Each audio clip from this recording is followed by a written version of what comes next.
لا يزال الخير حيا لا يزال إن في الدنيا سلام نحمده ونصلي على رسوله الكريم اما بعد اعوذ باللہ من الشیطان الرجیم بسم اللہ الرحمن الرحیم الذين يأكلون الربا لا يقومون إلا كما يقوم الذي يتخبطه الشيطان من المس صدق اللہ العظیم۔ محترم ناظرین، جو آیت کریمہ میں نے آپ حضرات کے سامنے تلاوت کی ہے، اس آیت کے اندر اللہ تبارک و تعالی سود خوروں کا ذکر فرما رہے ہیں، جو لوگ سود کھاتے ہیں۔ اللہ ان کے بارے میں فرماتے ہیں کہ جو لوگ سود کھاتے ہیں وہ قیامت میں ایسے کھڑے ہوں گے جیسے کوئی شیطان کا چھو دینے والا کھڑا ہوتا ہے، یعنی جس کو شیطان نے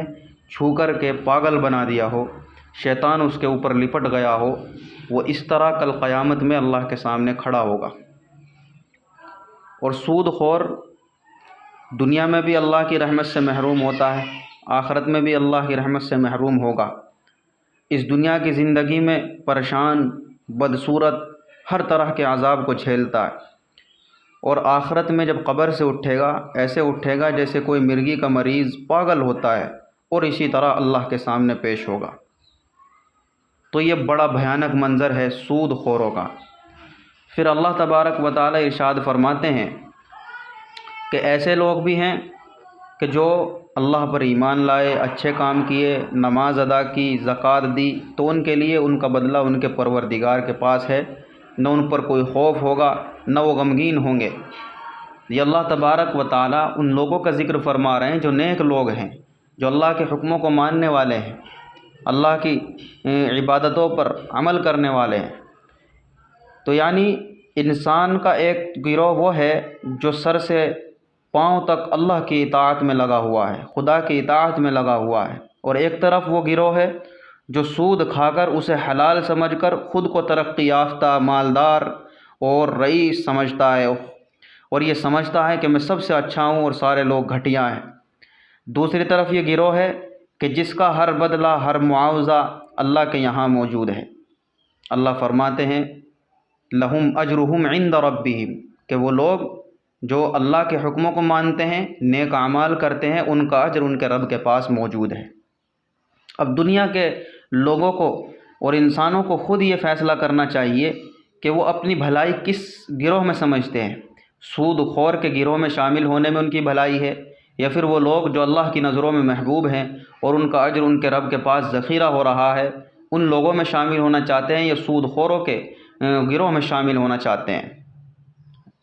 ظاہر بات ہے کہ کوئی بھی یہ نہیں چاہے گا کہ ہم اللہ کے عذاب کو برداشت کریں، کوئی بھی یہ نہیں چاہے گا کہ ہم دوزخ کے آگ کو برداشت کریں، کسی کے اندر یہ طاقت نہیں ہے۔ تو میرے عزیزو، اللہ تبارک و تعالی نے سود کو حرام قرار دیا، اور اللہ فرماتے ہیں یا ایھا الذین آمنوا اتقوا اللہ وذروا ما بقی من الربا، کہ اے ایمان والو اللہ سے ڈرو، اور جو کچھ بھی تم نے سود کا معاملہ کیا ہے،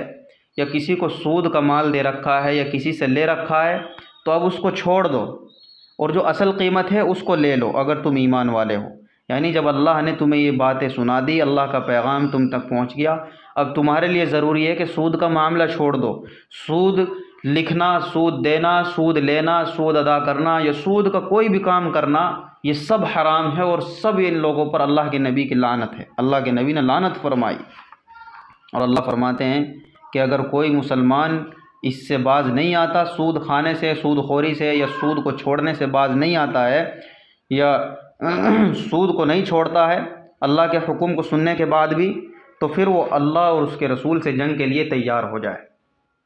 تو کوئی بھی مسلمان اللہ سے اور اللہ کے رسول سے جنگ نہیں کر سکتا، نعوذ باللہ۔ حضور پاک صلی اللہ علیہ وسلم نے ارشاد فرمایا کہ جب کسی بستی میں سود خوری پھیل جاتی ہے تو وہاں کے باشندے خدائی عذاب کے مستحق ہو جاتے ہیں۔ اللہ ہم سب کی حفاظت فرمائے۔ آج کی یہ دنیا جو ترقی یافتہ سمجھی جاتی ہے،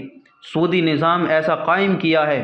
کہ کوئی بھی باشندہ سود سے بچنے کے لیے تیار نہیں، کوئی بھی باشندہ بچا ہوا نہیں ہے، بچنے کی کوشش بھی کرتا ہے لیکن وہ بھی سود کہیں نہ کہیں حاصل کر لیتا ہے۔ ایسا نظام اس دنیا کا بنایا گیا،